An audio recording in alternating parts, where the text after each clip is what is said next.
All right, guys, what's going on? Welcome in. So in this one, I wanted to ask the question, are the Jets taking too long to make their hires? Taking too long to make a decision here? As we stand right now, the Jets have interviewed 15 general manager candidates. They have also interviewed 15 different head coaching candidates, and that's not even all of them, right? We've gotten reports about the Jets requesting to interview Joe Brady, Joe Witt from the Washington Commanders, their defensive coordinator. Supposedly, Brian Griese turned down the interview, the current quarterback coach with the 49ers, but man, that is a lot of candidates, right? Just objectively speaking, that is there's a lot of moving parts here, right? The Jets are truly leaving no stone unturned. But it kind of feels like it's getting to the point where, I mean, it's January 18th. We got the playoffs kicking off today, or the second round of the playoffs kicking off today, and the Jets aren't even down to their second interviews yet. Joe Douglas was fired mid-season. Robert Saleh was fired mid-season, actually in the early parts of the season, right? It wasn't the first, it's not like the 33rd team was brought in 2 days ago to help run the search. They've been in charge. And with yesterday's news coming out about the Titans hiring Mike Borgonzi, the former assistant general manager of the Kansas City Chiefs, who was labeled a strong candidate, someone who interviewed for this Jets job, it kind of feels like there's a sense of urgency now. It's time to start picking up the pace, right? Now, obviously, there's only 2 more GM openings left with Borgonzi off the board. And I mean, again, out of those 15 guys, you got to imagine that the Jets feel good about a handful of them. I mean, you got to imagine, right? Personally, I came up with my six finalists that I would bring back for second interviews. Those 6 include John Eric Sullivan from the Green Bay Packers, Brian Gain from the Buffalo Bills, Darren Moji from the Denver Broncos, Lance Newmark from the Detroit Lions, Chris Spielman from the Detroit Lions, and because now Borgonzi's off the board, he was that last finalist in. I think I would maybe just give another look to a Thomas Dimitroff, potentially a Mike Greenberg. I think the Jets should start crossing names off the list. In fact, I was talking to my buddy yesterday over text, right? Let me actually pull up the text that he said, because he was pissed because Borgonzi was the number one candidate that he wanted. He wasn't really sold on, Matt Nagy or Steve Spagnuolo or any of the Chiefs connections. He just wanted Borgonzi because of just his reputation, how long he's been with the one successful organization. And let me pull up the text here. So he literally says, "Hey man, did you see the news?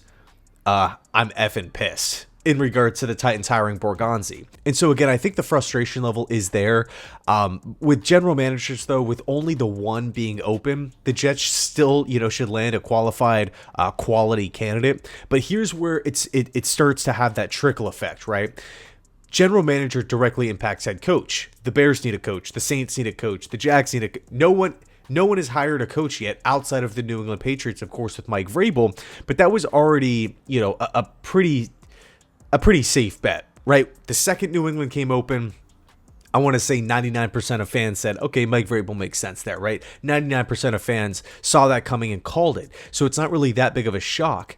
In other words, the teams with a lot of question marks, the teams that could go in a bunch of different directions, still need a head coach. So if the Jets are lagging behind with their general manager hire, I don't want to be, making videos like this on Wednesday, Thursday, and Friday, essentially talking about how the Jets need to dial in this GM search because it's taking so long, and the Bears have a head coach, and the Saints have a head coach, and the Jaguars have a head coach, and now there's only 2 openings left. And because this Jets team is doing simultaneous searches, right, between general manager and head coach, they're gathering information on these coaches. They can miss out on some of their personal favorite guys because the process is taking a long time. Now, who knows? Maybe the list of second interviews is already done and put together. They just haven't released it to the public yet, right? Today we have the playoff games. Tomorrow we have the playoff games. I feel like it's rare to see like breaking, crazy news during a game or like right before a game, unless it's like Adam Schefter coming in with like stuff that he's hearing. So, I would not be surprised early Monday morning, boom, we have our list of 5 or 6 different general manager candidates that we want to bring back and dive more into the future, dive more into the roster, into the culture building aspect, the vision, because I think it's time, right? It's not like we've only talked to 3 GMs and we are forced to make a decision. We've talked to 15 guys. This is my personal take on it. I am happy that the Jets are taking their time and that they are, again, leaving no stone unturned here. Like, they're looking under every rock for a potential solution, because the Jets are a big job. This is not just, anyone can take over and get some wins and turn it around. No, there's a lot of cleanup that needs to happen here. The cap needs to be figured out. The culture needs to be figured out. Dealing with ownership, dealing with the media, dealing with an unknown at the quarterback position. There's a lot of things that, in other words, whoever gets these 2 jobs, GM and head coach, they need to hit the ground running, right? There's a lot of stuff that they need to get to. And personally, I'm not going to put a timeline on, we have to have X amount of wins next season, or we have to have a playoff mandate in 2026. I do not want to see the New York Jets trying to take shortcuts, trying to put Band-Aids over problems. In other words, there's a lot of work here. And I do commend Rick Spielman. I do commend Mike Tannenbaum for actually taking the time, going through and making a thorough search, and not just saying, we'll hire the second guy that we've talked to. He was kind of impressive. I'm happy that it seems like they're taking it seriously with this whole thing. If they weren't taking it seriously, we would not have interviewed over 30 candidates. So hopefully we make a decision soon, and hopefully we start moving here, right? We start moving, we get these second interviews done and over with, and then that way we can make our decision with general manager, of course, walking away from those interviews, who did the best, who has the most clear cut of a plan, who has the best vision for this football team, and how they're going to go about the process.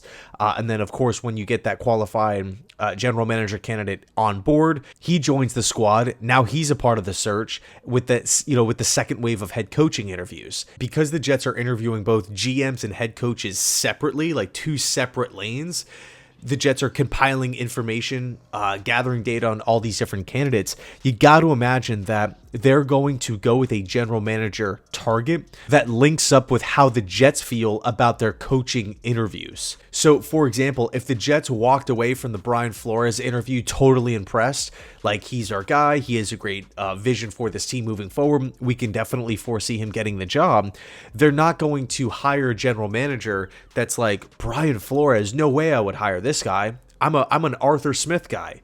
If I get the job, I want Arthur Smith. Oh, well, what if the interview with Arthur Smith went terribly? Right? It was just horrible. Well, obviously the Jets won't hire that GM, even if they like that GM. If he wants Arthur Smith, and the Jets don't want Arthur Smith, the Jets want Brian Flores. See how it's kind of like this convoluted system that the Jets have going on because of the search and the amount of candidates and both, doing both GMs and head coaches at the same time. I think the beauty in that, or the positive, the bright side in doing it this way, when you find that trifecta, Jets feel good, the coach feels good, the GM feels good, everyone feels good about the situation, then it's a complete buy-in, right?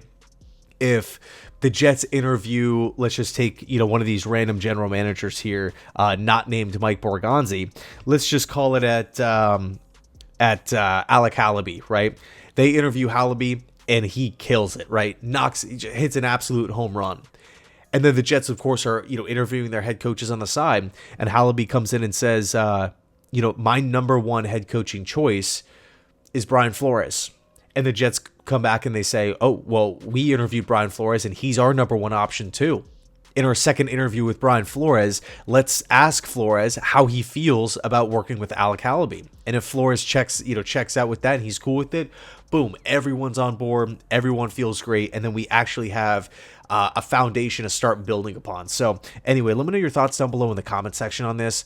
Do you think the Jets are moving a little bit too slow? You think they should really speed this thing up? Or do you think it's totally fine because of how big the Jets job is? Anyway, enjoy the playoffs. Let me know your thoughts, and as always, go Jets.